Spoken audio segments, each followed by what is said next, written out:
Sometimes you've got people back there helping you change your costumes. It's chaos, but it's beautiful.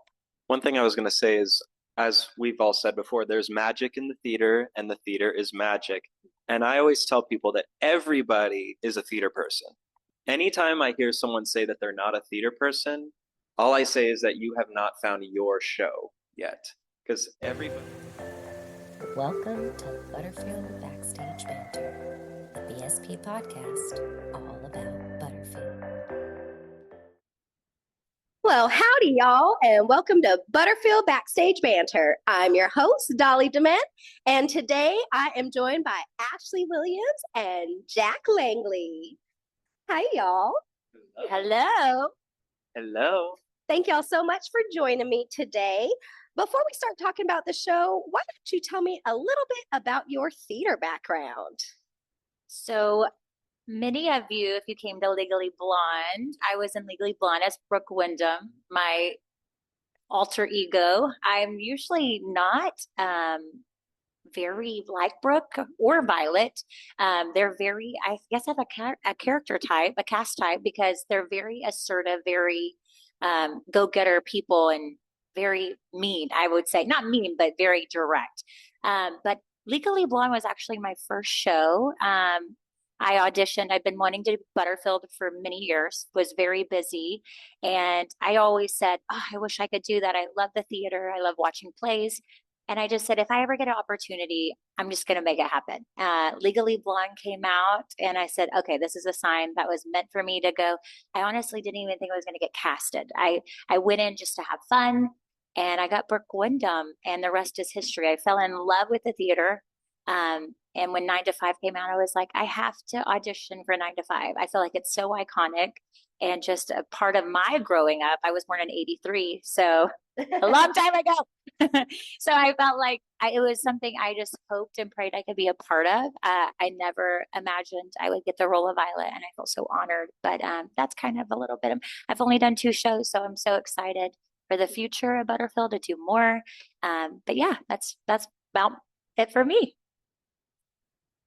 So Ashley and I have actually been talking a lot throughout the show, saying that in terms of musical theater, she and I are on equal levels because this is only my second actual musical as well. I've had a lot of experience in fine arts. I've gotten to play in wind ensembles and choirs, and in those opportunities, I got to play the instrumentals for musical theater songs. I've gotten to sing musical theater songs. But in terms of actual theater, I'm pretty inexperienced as well. I'm kind of new at it as well. My first play I was ever in was Shakespeare in Love here at Butterfieldstage. That was my first ever theater production. And so this has been a very similar experience for her and I, because this is only my second real musical I've ever been in. And it's been so much fun to get to combine a lot of different fine arts abilities that I've grown with over the last several years of my life, with like expression, with acting, with singing, with being able to read sheet music when we're learning our songs, and just getting to combine all of those skills together has been a really fun opportunity to do in musical theater. And not to mention that it's probably one of the most fun fine arts that anybody could do. Absolutely. So I just have to say, first off, Jack, I did not realize that Shakespeare in Love was your first theater show. Jack and I were in Shakespeare in Love together. And Ashley, I really thought that you'd been in more too after seeing you perform in Legally Blonde last year. Oh my gosh, thank you so much. Y'all are both killing it. So tell me a little bit about your character in 9 to 5, and do you relate to your character at all? I know you kind of brushed on that a little bit, but talk a little more, and then Jack, you can tell us about your character. I love this question. I actually, surprise, came from a corporate world before. I do hair now, but I actually came from a corporate world where I was there for 16 years, and I was actually a boss.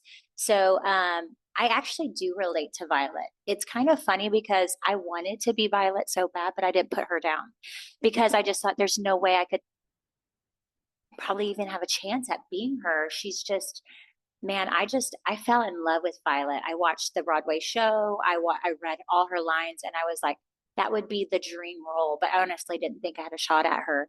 I just relate to her so much. I think Violet has always been, I worked in a 90% male environment. And a lot of times I felt very much like Violet, like a woman with a strong voice maybe wasn't heard or they were pushed aside.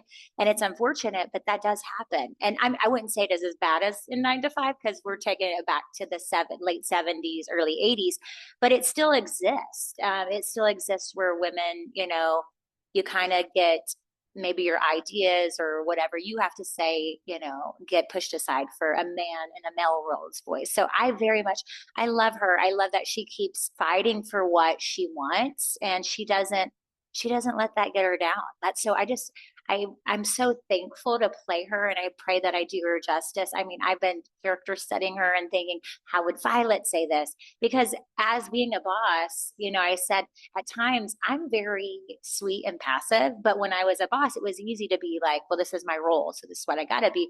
But in my human life, if someone was to back in my car, I'd be like, oh, that's okay. Like, we'll figure it out. I wouldn't be like a Violet or a Brooke. You know, Brooke would be like, did you hit my car? You know, but I just love this character and I don't know, I fell in love with her and I hope you come see her because she's so brilliant. But yeah. I was making jokes to a lot of friends and family once I told them the kind of role that I've been cast as for this. And I said to them that I think I'm kind of destined to always play the nice guy in every show I do or to play the good guy. I think it's because of my big smile that I have. But it's been really cool to get to kind of carry, because I feel like I'm almost just playing myself when I'm playing Joe because I'm a teacher at a school where I'm one of the only male teachers in the entire school. And with that, I always feel so inclined to always just be so positive, to be so friendly, to be so fun, not only with my students, but with all of my coworkers as well, and with all of my bosses. I want to be that person that people always feel happy to see, always feel like they can talk to, always feel like they can ask for help. And Joe carries all of those same qualities as well, based on, as I read the script, kind of how he is when it comes to how he acts with his coworkers, how he acts with wanting to help and support Violet and the other girls in what they're doing. And so it's been really fun to just almost just be myself when I play this character. That's fun. I love how y'all get to have one of you gets to be the opposite of who you are, and the other gets to just kind of step right into your familiar territory. Totally. I always say it's kind of fun when not really like I always wanted to play a villain. Like I always thought if I ever was in a show, it'd be fun to play. I mean, Violet's definitely not a villain, but it's just fun playing someone that is so kind of not like yourself. Because that's when you're like, oh, I wish I could take a little piece of Brooke or a little piece of Violet back with me and just keep her, you know. Yep, totally understand that.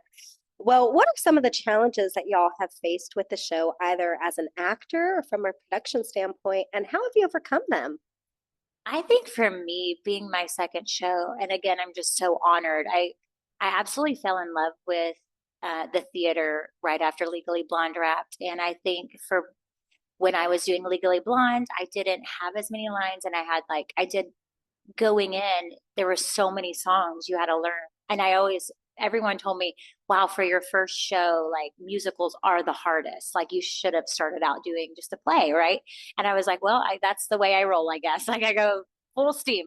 But so this has actually felt a little easier, if I'm going to be honest, because I think the first show felt so overwhelming, even though I didn't have as many lines as Brooke, and Violet has way more songs, way more lines. I feel like I'm going into it knowing what to expect. Like it doesn't seem overwhelming. It's like, oh, we're going to learn a bunch of songs and we're going to be part of ensemble. It's just been really, I go home and I tell my husband, this has seemed so easy. Like that's hard. I feel bad saying that, but it seems easier from last show, being that I had never done one. And it was like, wow, we're learning dances today too while we sing.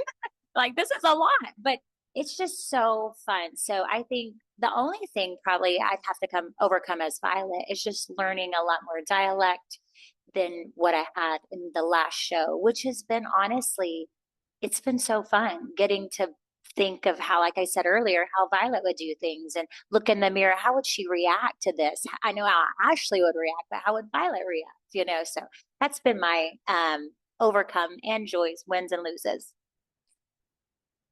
I would say, in terms of challenges, one of the biggest ones I've encountered in this show is uh, they are relying on the supporting actors a lot in terms of set changes. Because with Legally Blonde, we had a team of theater techs who helped us a lot.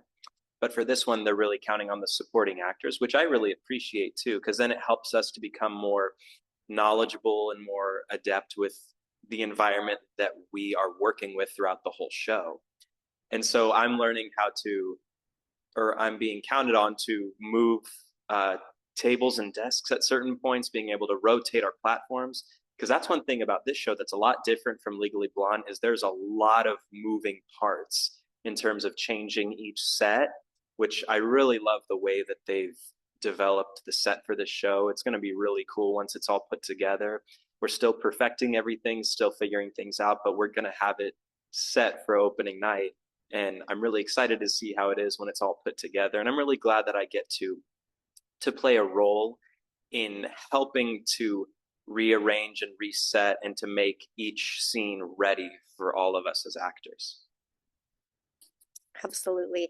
I think as an actor, when you get to participate in some of that tech side of it, it just deepens your appreciation of the theater and of the process itself. One of the things I've said on this podcast and other people have talked about before is there is a whole show that goes on behind the show. Absolutely. Like there's what it actually takes to put on what they see on the stage is a whole show unto itself. And as an actor, when you actually get to participate in some of the elements of that and really, whether it's the set changes or lighting or something, it just kind of opens your eyes and develops a whole new appreciation for the magic and the efforts that go into making theater so amazing. I couldn't agree more. I want to touch on that. Me and Jack, we and Haley went, my kids went to watch Grease at the Denton Theater. And I always loved and appreciated shows I would watch, musicals, never had acting before. But after I did Legally Blonde, we went to Grease. And I remember this guy he was one of the angels in beauty school dropout, and he was singing to her, right? And he had to hurry up and do this quick change that was literally less than 10 seconds and be back in his T-Bird outfit. And I literally was like, and I leaned over to my kids and I'm telling them, oh my gosh, like, you have to appreciate how quickly he literally came out here and changed in 10 seconds. And they're like, okay, mom, but you're absolutely right. Once you are a part of the magic and you see everything and the time it takes to put into it and turn the set and things like that, it's just like you have a deeper love for the theater. Like, it can make me cry how much I love the theater. I'm so serious. How much appreciation. I think Jack wants to say something about that too. Oh, I was just going to say also that whenever that actor came back on stage from that quick change, he was like huffing and puffing, and the whole audience was just cheering for him at how fast he got that change done. Yeah, it's so amazing. Things like that happen. People, they love movies, but they don't in the movies, there's so much liberty and freedom and being able to be like, okay, cut, we've got 30 minutes to change costume, we've got this and we've got that. And in live theater, it's not that. You got to run backstage, you've got to do your quick change, you've got to hope and pray that everything is exactly where it's supposed to be so that you can, sometimes you've got people back there helping you change your costumes. It's chaos, but it's beautiful. One thing I was going to say is, as we've all said before, there's magic in the theater and the theater is magic. And I always tell people that everybody is a theater person. Anytime I hear someone say that they're not a theater person, all I say is that you have not found your show yet. Because everybody, once they find that one show that they love, nobody has to love every show. I don't love every musical that exists. No. But whenever people find that one show, then they become a theater person. And so I hope that people who might have never seen a musical before come to this show, who maybe grew up watching that movie and who, maybe become a theater person. I agree, because also I think the musical aspect, I always love the movies, Legally Blonde, 9 to 5. But when you watch a musical, if you go and watch the Broadway or the production of it, it's just so much better. It's like almost reading a book. It's like so much more detailed and it goes into things a lot more. And I wanted to, I know she's probably like, we're talking a lot. We're talking a lot. But I'm loving it. George Clooney, you guys, just did his first Broadway show. And he said that my husband was telling me about this today, and he said that he just had so much appreciation for people on Broadway and that did a musical because he said it is different than just going out, reading your line and cut, right? And I told my husband that is so true because you got one shot, honey, and you better get it right. That's what Violet says. But because there's no retakes. Did you get it? You come see the show, you'll get it because that's what she says. But honestly, you got one take and that's it. And you hope your brain doesn't give out. You hope you remember your lines, all the things. And even if you do stumble, you hope that the show just keeps moving on. Like 100%. That's the beauty of theater, as people who came and saw the play that goes wrong got to see, you know. By the way, you were fantastic in it. I could not stop watching you. Your facial expressions were gold. My dream role. It was so good. Yeah, it was so good. But all right, well, let's move on. What have some of the highlights of this process been for y'all so far? I think for me, just getting to play such an iconic role. I mean, I thought nothing would top Brooke because, man, that show was so good, Legally Blonde. But I don't know. I really think playing Violet might be my more dream role. She's just who I inspire to be also to my daughter, to every woman out there that's, you know, wanting to get ahead in life and maybe something isn't going right. Like they just keep pushing forward. So I think it's just been, it's just been so incredible getting to be her and learn everything about her. I would say that there are two main highlights of this show. The first one would just be getting to be introduced to 9 to 5, because until they had announced that this was going to be our show last year, I had never heard of this story before. I'm one of those kids, but afterwards I went home and I watched the movie with my beautiful girlfriend Haley and her mom, and we just thought the movie was so funny. And then I went on YouTube and I watched the Broadway performance and I thought it was even better. And then once this time of year came around to auditions, I was just like, you know what? I think I'm going to do it. I wasn't planning on auditioning, but I chose to, and I'm so glad I did, because now I've gotten to become a part of this story, not just to be introduced to it, but to be a part of the story too, is really special. So anytime anybody brings up Dolly Parton again in a social conversation, I can just mention, hey, have you guys ever heard the song 9 to 5 or seen the movie? Well, I've gotten to be in a musical for it. And that's something I get to share for the rest of my life, which is just so special. And I would say that the second highlight of mine is just getting to work more closely with Ashley this year, because last year was our first time ever meeting and our characters didn't really speak a whole lot. So we have gotten to connect a lot as friends in the last year. Like she does my hair now. She does my girlfriend Haley's hair now. She actually did my mom's hair and my sister's hair for my sister got married 2 weeks ago. She got to do their hair as well. So it's been really cool getting to grow a lot in our friendship over the last year, but it's been even more special to work more closely this year with our characters, because our characters work closely together and, you know, they have a love dynamic in this show. So it's been cool to get to kind of work on certain points of acting, getting to practice our duet that we're going to sing together. So just getting to do that has been really fun and really enjoyable. And it's going to make it even more fun whenever we have our hair appointments in the future to get to talk about how we got to do this show together.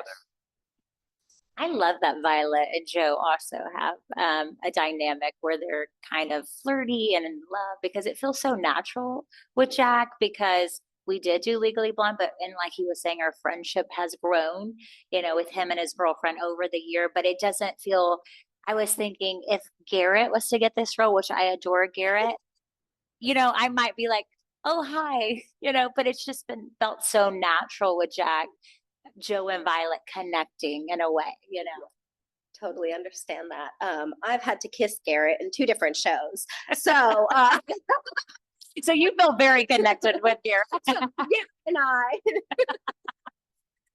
we call him Garrett Bear. We love Garrett. Oh, Garrett is Poor amazing. Garrett. He's Yes. hysterical. He's so much fun to be in a show with. I look forward to seeing him on stage in this too. Let me tell you, Garrett, these guys have one of the greatest dance numbers in the show, and it's called One of the Boys. And all of them put this unique, spin on this little private, what is it, like a solo, right? Like where they kind of just, and they all are so good. I just like look back and I see all of them doing their own little thing, and Garrett's going wild. Jack's doing his thing. Robbie, he's a new guy that you're going to get to meet. He's fantastic. He sings amazing, but he's also got this big personality and dance moves. He's like a drummer at a school band, and he actually got a scholarship, but Robbie, I mean, they just all bring such a personality, and so it's going to be so great. You have to come see it. So great. Well, that leads me right into my final question, which is, can you please tell the audience why they definitely need to come out and see this show? I think this show has something for everyone, whether you're young or old. It's just so inspiring. Each woman, the three main characters, maybe someone has dealt with something Doralee has went through, being too pretty and people kind of treat her differently, or maybe like Violet, like she wants to move ahead, but no one's giving her a fair chance, or Judy, maybe, her whole life is in shambles and things are different. So it's like each one of their stories, gosh, I mean, it really is chilling and so inspiring, the journeys they're on and the path they take, and they all become united as one. And I don't want to give you a spoiler, but they become friends. And it's so beautiful, like the connection they have, even though their stories are all so different. So, and I think someone can relate, even if they can't relate. It's just a great show, and it's so fun. I mean, it's got so much moving parts. Like I said, there's theater in the there's magic in the theater, and every part, even the guys' part, everything, this music, it's worth the money. Don't see it once. You have to see it more than once because it's so, so good. And I mean that. Yeah, I love that. I love how you were saying that people might get the opportunity to find a part of themselves in these characters too, which is something that I feel like happens to so many people in theater. I would say that one thing I would want to say for why people should come see this show is that if you've already seen this movie before and know the story and have grown up with it, you're going to see it in a whole new light, and you're going to never think about it the same way after you see this musical. Because I always say that the musical version of a movie is always better because it takes the best parts and puts it into song. And that's what this show does. And for the people like me who had never seen this movie before, or who had never heard of the story, you're going to be introduced to it, and you're going to think about it and always get to be able to share this experience as being your first time getting to see this story. Because I can't think of many people that can say that the first time they saw 9 to 5 was the musical version.